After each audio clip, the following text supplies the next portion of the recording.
Hello friends, ಎಲ್ಲರಿಗೂ ಕಲ್ಪನಾಸ್ ಕಿಚನ್ಗೆ ಸ್ವಾಗತ. ಈಗ ನಾನು ಬೇಸನ್ ಲಾಡು ಮಾಡುವ ವಿಧಾನವನ್ನು ಹೇಳುತ್ತೇನೆ. ಈಗ ನಾನು ಕಡಲೆ ಹಿಟ್ಟು 2 ಗ್ಲಾಸ್ ತಗೊಂಡಿದ್ದೇನೆ. 2ಕ್ಕೆ 1 ಗ್ಲಾಸ್ ಸಕ್ಕರೆ ಹಾಗೂ ಒಂದು ತುಪ್ಪವನ್ನು ಹಾಕ್ತಾ ಇದ್ದೇನೆ. ಸ್ವಲ್ಪ ಘಮ ಬರಲಿಕ್ಕೆ ಏಲಕ್ಕಿ ಪೌಡರ್ನ ಹಾಕ್ತಾ ಇದ್ದೇನೆ. ಈಗ ಯಾವುದೇ ಸ್ವೀಟ್ ಮಾಡಬೇಕಾದ್ರೆ ನಾವು ಹಿಟ್ಟನ್ನು ಚಾಳಿಸ್ಕೋಬೇಕು. ಈಗ ನಾನು 1 ಗ್ಲಾಸ್ ತುಪ್ಪ ಹಾಗೂ ಕಡಲೆ ಹಿಟ್ಟನ್ನು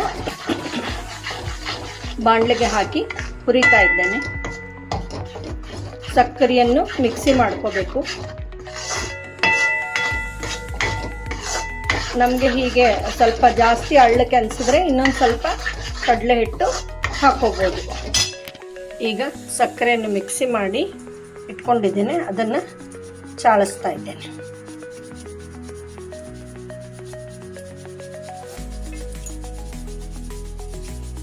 ನೀವು ನಿಮಗೆ ಸಿಹಿ ಜಾಸ್ತಿ ಬೇಕು ಅಂತಂದರೆ ನೀವು 1.5 ಗ್ಲಾಸ್ ಸಕ್ಕರೆ ಹಾಕೋಬೋದು.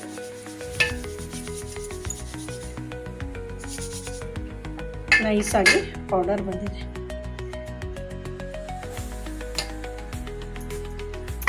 ಇದನ್ನು ಕೈ ಬಿಡದೆ ಹುರಿಬೇಕು.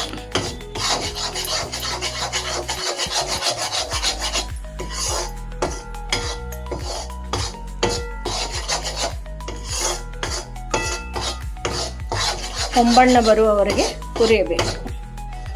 ಈಗ ಇದು ಹೊಂಬಣ್ಣ ಬರೋವರೆಗೆ ಹುರಿತಾ ಇದ್ದೇನೆ.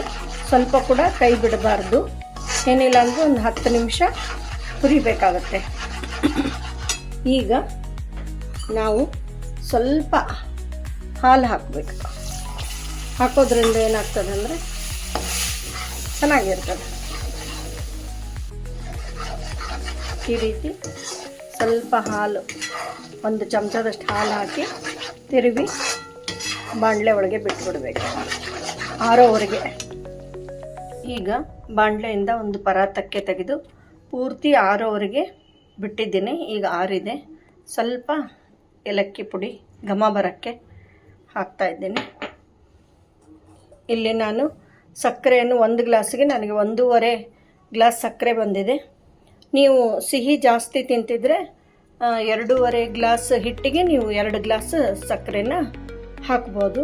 ಸಕ್ಕರೆ ಪುಡಿ ಮಾಡಿ ಚಾಳಿಸಿ ಹಾಕಬೇಕು. ಇವಾಗ ನಾನು ಚಾಳಿಸಿ ಇಟ್ಕೊಂಡಿದ್ದು ಹಾಕ್ತಾ ಇದ್ದೇನೆ. ಇದನ್ನು ಚೆನ್ನಾಗಿ ಕಲಿಸಬೇಕು.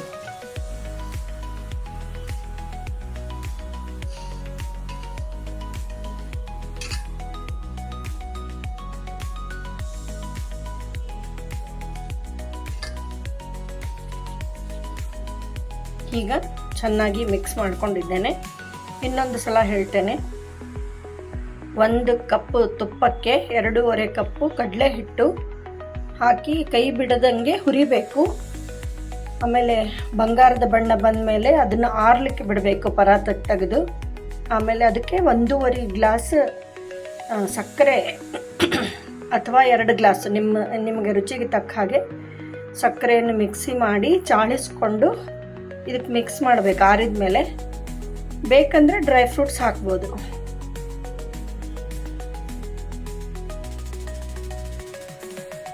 ಉಂಡೆ ರೆಡಿಯಾಗಿದೆ. ಹೆಲ್ದಿಯಾದ ಹಾಗೂ ಟೇಸ್ಟಿಯಾದ ಬೇಸನ್ ಲಾಡು ರೆಡಿಯಾಗಿದೆ. ಎಲ್ಲರೂ ಮಾಡಿ ನೋಡಿರಿ. ಧನ್ಯವಾದಗಳು.